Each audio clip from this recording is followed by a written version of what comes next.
भक्तजनों, माताओं, बहनों, सादर जय श्री कृष्ण। हमारे YouTube चैनल में आप सभी का बहुत बहुत स्वागत है। मैं हूं आपके साथ आचार्य धर्मेंद्र शास्त्री। सबसे पहले आपको और आपके पूरे परिवार को माघी चतुर्थी, तिल चतुर्थी की बहुत बहुत शुभकामनाएं एवं बधाइयां।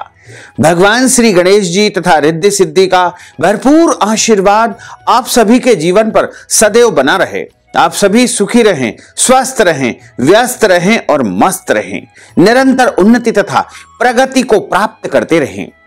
आज हम आपको माघी चतुर्थी, तिल चतुर्थी की कथा सुनाने जा रहे हैं। इस दिव्य कथा को अंत तक जरूर सुनिएगा और सुनने के पश्चात अधिक से अधिक लोगों को शेयर भी करिएगा। गजाननं भूतगणादिसेवितं कपित्थजम्बू फलचारु भक्षणं उमासुतं शोक विनाशकारकं नमामि विघ्नेश्वर पाद पंकजं। सर्व विघ्न विनाशाय सर्व कल्याण हेतवे श्री पार्वती प्रिय पुत्राय श्री गणेशाय वयं नुमः।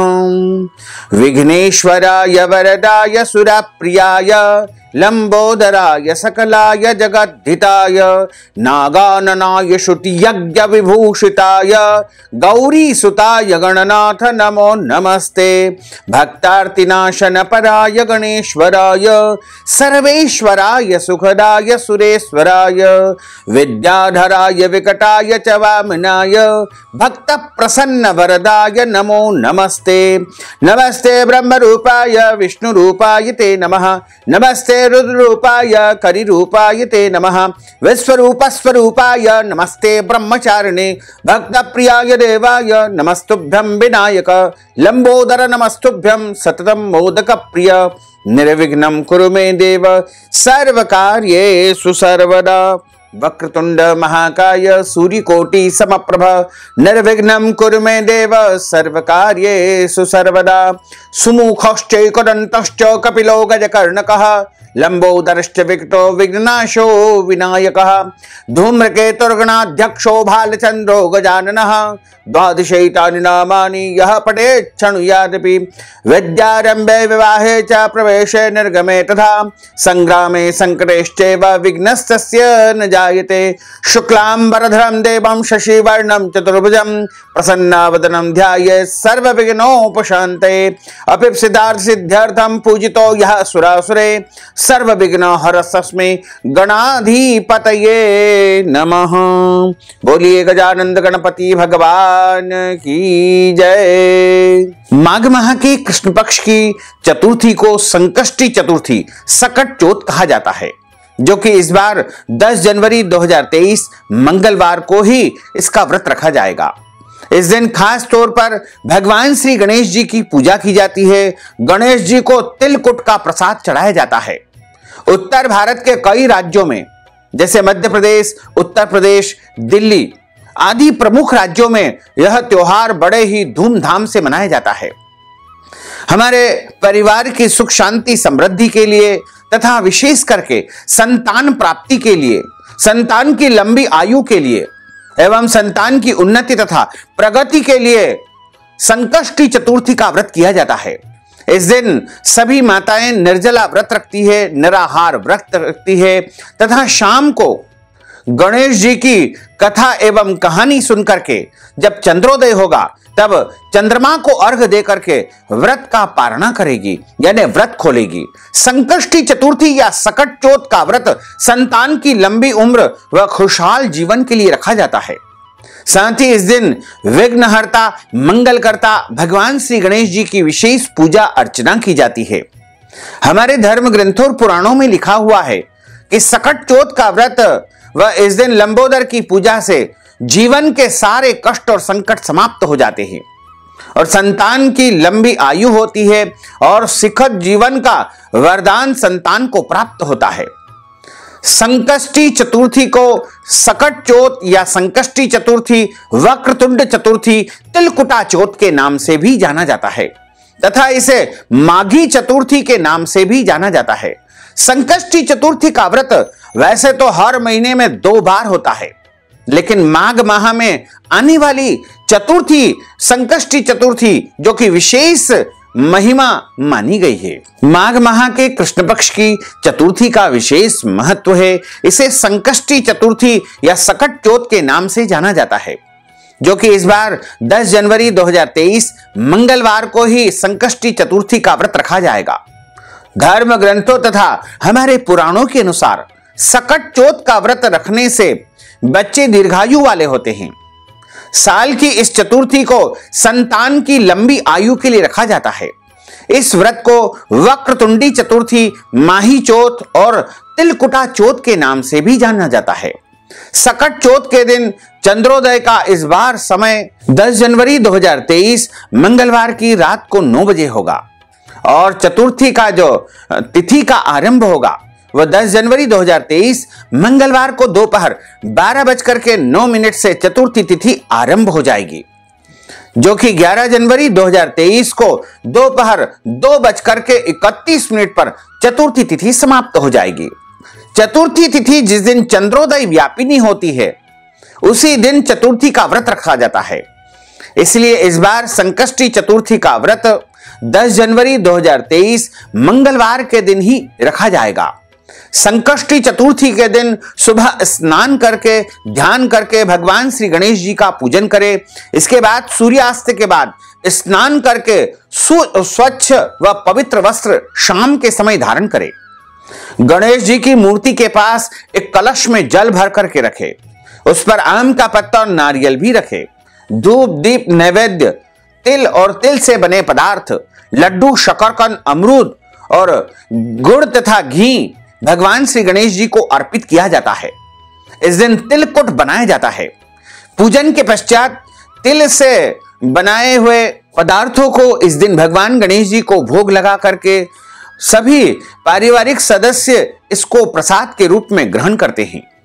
संकष्टी चतुर्थी के दिन चंद्रमा का पूजन करने से, उनको अर्घ देने से घर में सुख शांति समृद्धि का आगमन होता है।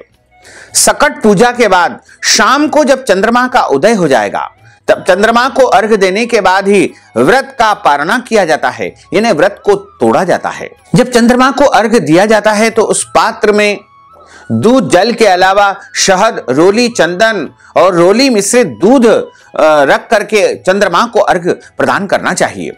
कुछ स्थानों पर माताएं बहनें व्रत तोड़ने के बाद सबसे पहले शकरकंद खाती है और अलग अलग अपने क्षेत्रों के अनुसार, परंपरा के अनुसार इस दिन भगवान श्री गणेश जी का विशेष पूजन अर्चन करके उनका आशीर्वाद प्राप्त किया जाता है। इस दिन जो आप भोजन तैयार करें उसमें दाल बाटी, चूरमा और लड्डुओं का निर्माण करना चाहिए। लेकिन ध्यान रखें, इस दिन भोजन में लहसुन, प्याज, मांस, मदिरा और अभक्ष्य भक्षण का उपयोग बिल्कुल नहीं करना चाहिए। जो सकट चौथ का व्रत रखता है उसे ब्रह्मचर्य व्रत का पालन अवश्य करना चाहिए। इस दिन दाढ़ी कटिंग, शेविंग नहीं करवाना चाहिए तथा नाखून भी इस दिन नहीं काटना चाहिए और इस दिन कोई भी गलत, अनैतिक या पाप कर्म बिल्कुल नहीं करना चाहिए। घर आए हुए किसी भी याचक, भिखारी अथवा जरूरतमंद व्यक्ति को खाली हाथ नहीं लौटाना चाहिए।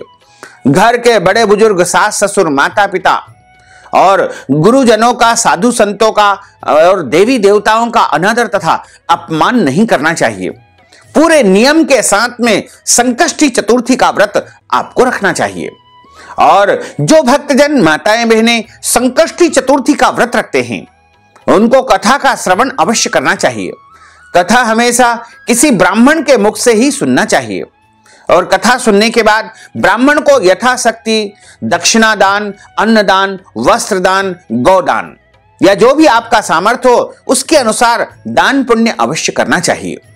संकष्टी चतुर्थी की जो व्रत कथा हमारे धर्म ग्रंथों और पुराणों में बताई हुई है उसमें बताया हुआ है कि संकष्टी चतुर्थी के दिन भगवान गणेश जी के जीवन पर आया हुआ सबसे बड़ा संकट टल गया था, इसीलिए इसका नाम सकट चौथ पड़ा। इसके पीछे की जो कहानी और कथा हमारे धर्म ग्रंथों में लिखी हुई है उसमें बताया हुआ है कि माता पार्वती एक बार स्नान करने के लिए अपने स्नान घर में गई। स्नान घर के बाहर उन्होंने अपने पुत्र भगवान श्री गणेश जी को खड़ा कर दिया और कहा कि तुम रखवाली करना, जब तक मैं स्नान न कर लूं तब तक किसी को भी अंदर प्रवेश न करने देना। और उन्हें वहां पर द्वार पर रखवाली करने का आदेश देते हुए कहा कि जब तक मैं स्नान करके खुद बाहर ना जाऊं, किसी को भी भीतर आने की इजाजत मत देना। भगवान गणेश जी अपनी माता की आज्ञा को स्वीकार करते हुए द्वार के बाहर पहरा देने लगे। उसी समय भगवान शिव माता पार्वती से मिलने के लिए आए, लेकिन भगवान गणेश जी ने उन्हें दरवाजे पर ही कुछ देर रुकने के लिए कहा। भगवान शिव इस बात से बेहद आहत हुए और अपने आप को उन्होंने अपमानित महसूस किया और क्रोध में आकर के अपने त्रिशूल का वार भगवान गणेश जी के ऊपर कर दिया, जिससे उनकी गर्दन धड़ से मस्तक से अलग होकर के दूर जाकर के गिर पड़ी। स्नान गृह के बाहर शोरगुल सुन करके जब माता पार्वती बाहर आई तो देखा कि गणेश जी की गर्दन कटी हुई है। ये देख करके बहुत दुखी हुई और रोने लगी। उन्होंने शिव जी से कहा कि गणेश जी के प्राण फिर से वापस आप पुनः प्रदान कर दीजिए। इस पर शिव जी ने अपने गणों को आदेश दिया कि जाओ, जो भी प्राणी तुम्हें मिले उसका मस्तक काट करके ले आना और हमारे पुत्र को लगा देना। जैसे ही भगवान शंकर जी के गण निकले तो वहां पर रास्ते में उन्हें एक हाथी का बच्चा दिखाई दिया। उसका मस्तक लेकर के शिव जी के गण आए और गणेश जी को वह मस्तक लगा दिया। इस तरह से भगवान गणेश जी को दूसरा जीवन प्राप्त हो गया। तभी से भगवान गणेश जी की हाथी की तरह सुंड होने लगी। तभी से महिलाएं बच्चों की खुशामदी के लिए, सलामती के लिए, दीर्घायु के लिए माघ माह के कृष्ण पक्ष की चतुर्थी को गणेश चतुर्थी का व्रत करने लगी और इसका पूरी तरह से नियम पालन करने लगी। संकष्टी चतुर्थी की एक और लौकिक कथा आती है। उसमें कहा गया है कि किसी नगर में कुम्हार रहता था। एक बार जब उसने अब बर्तन मिट्टी के बना करके आंवा लगाया, यानी अग्नि जलाई, तो आंवा नहीं पका। परेशान होकर के वह राजा के पास गया और बोला कि महाराज, न जाने क्या कारण है कि आंवा पक ही नहीं रहा है। राजा ने राज पंडित को बुला करके कारण जाना। राज पंडित ने कहा कि हर बार आंवा लगाते समय एक बच्चे की बलि देने से आंवा पक जाएगा। राजा का आदेश हो गया, बलि आरंभ हुई। जिस परिवार की बारी होती वह अपने बच्चों में से एक बच्चा बलि के लिए वहां पर भेज देता। इस तरह कुछ दिनों के बाद एक बुढ़िया के लड़के की बारी आई। बुढ़िया के एक ही बेटा था तथा उसके जीवन का वही एकमात्र सहारा था, पर राज आज्ञा से कुछ भी नहीं देखती। दुखी बुढ़िया सोचने लगी कि मेरा तो एक ही बेटा है, वह भी संकट के दिनों में मुझसे जुदा हो जाएगा। तभी उसको एक उपाय सूझा। उसने लड़के को सकट की सुपारी तथा दूर्वा का बीड़ा देकर के कहा कि भगवान गणेश जी का नाम लेकर के आंवा में बैठ जाना, सकट माता तुम्हारी रक्षा करेगी। और माघ माह के कृष्ण पक्ष की संकष्टी चतुर्थी यानी सकट चौथ के दिन उस बालक को उस आंवा में बिठा दिया और बुढ़िया सकट माता के सामने बैठ करके पूजा प्रार्थना करने लगी। पहले तो आंवा पकने में कई दिन लग जाते थे, पर इस बार सकट माता की कृपा से एक ही रात में आंवा पक गया। प्रातः काल होते ही कुम्हार ने देखा तो वह हैरान हो गया। आंवा पक करके जो है तैयार हो चुका था और बुढ़िया का बेटा भी जीवित व सुरक्षित था। सकट माता की कृपा से नगर के अन्य बालक भी जिनकी वहां पर बलि दी गई थी वो सारे जीवित हो गए। यह देख करके नगर वासियों ने माता सकट की महिमा को स्वीकार कर लिया। तब से आज तक सकट माता की पूजा और व्रत का विधान निरंतर चला आ रहा है। तिलचोत संकष्टी चतुर्थी की एक और लौकिक और पारंपरिक कहानी आती है, जिसमें एक देवरानी तथा जेठानी एक शहर में निवास करती थी। जेठानी बहुत अमीर थी और देवरानी गरीब थी। देवरानी भगवान गणेश जी की परम भक्त थी। देवरानी का पति जंगल में लकड़ी काट करके बेचता था और अक्सर वह बीमार रहा करता था। देवरानी जेठानी के घर का सारा काम नौकरानी बनकर के किया करती थी और बदले में बचा हुआ भोजन तथा पुराने कपड़े उसको दिया करती थी। इसी से देवरानी का परिवार का भरण पोषण निरंतर हो रहा था। माघ महीने में देवरानी ने तिल चौथ का व्रत किया। 5 आने का तिल तथा गुड़ लाकर के तिल कुट्टा बनाया और पूजा करके तिल चौथ की कथा और कहानी सुनी और तिल कुट्टा छीके में रख दिया और सोचा कि चंद्रमा का उदय होने पर पहले तिल कुट्टा और उसके बाद ही कुछ मैं खाऊंगी। कथा सुनकर के वह जेठानी के घर चली गई। भोजन बनाकर जेठानी के बच्चों से भोजन करने के लिए कहा गया तो बच्चे बोले कि मां ने व्रत किया है और मां भूखी है, जब मां भोजन कर लेगी तब हम भी भोजन करेंगे। जेठ जी को खाना खिलाने को कहा तो जेठ जी बोले कि मैं अकेला नहीं खाऊंगा, जब चंद्रमा का उदय होगा तब सब मिल करके भोजन कर लेंगे, तभी मैं भी भोजन कर लूंगा। जेठानी ने उसे कहा कि आज तो किसी ने भी अभी तक भोजन नहीं किया है, तो मैं कैसे भोजन दे दूं? तुम सुबह सवेरे बचा हुआ भोजन ले आना और उस भोजन को ग्रहण कर लेना। देवरानी के घर पर पति, बच्चे एवं सभी आस लगाए बैठे थे कि आज तो त्योहार है, इसलिए कुछ पकवान आदि खाने को मिलेगा। परंतु जब बच्चों को पता चला कि आज तो रोटी भी नहीं मिलेगी, आज तो भूखा रहना पड़ेगा, तो देवरानी के बच्चे रोने लगे। उसके पति को भी बहुत गुस्सा आया और कहने लगा कि सारा दिन काम करके भी 2 रोटी नहीं ला सकती हो तो काम क्यों करती हो? पति ने गुस्से में आकर के पत्नी को कपड़े धोने यानी मोगरी से खूब कूटा एवं मारा। धोना हाथ से छूट गया तो पाटे से मारा। वह बेचारी गणेश जी को याद करती हुई रोते रोते पानी पी करके सो गई। उस दिन गणेश जी देवरानी के सपने में आए और कहने लगे कि धोने मारी, पाटे मारी, सो रही हो या जाग रही हो? देवरानी बोली कि कुछ सो रही हूं, कुछ जाग रही हूं। गणेश जी बोले हमें तो भूख लगी है, कुछ खाने को दो। देवरानी बोली क्या दूं? मेरे घर में तो, मेरे निवास में तो अन्न का एक भी दाना नहीं है। जेठानी रोजाना मुझे बचा खुचा भोजन देती थी, लेकिन आज तो वह भी मुझे नहीं मिला है। पूजा का बचा हुआ तिल कुट्टा छीके में पड़ा है, वही खा लो। तिल कुट्टा खाने के बाद गणेश जी बोले कि धोने मारी, पाटे मारी, निमटाई लगी है, कहां निमटे? वह बोले यहां बड़ा घर है, जहां इच्छा हो निमट लो। फिर गणेश जी बच्चे की तरह बोले कि कहां पर पहुंचूं?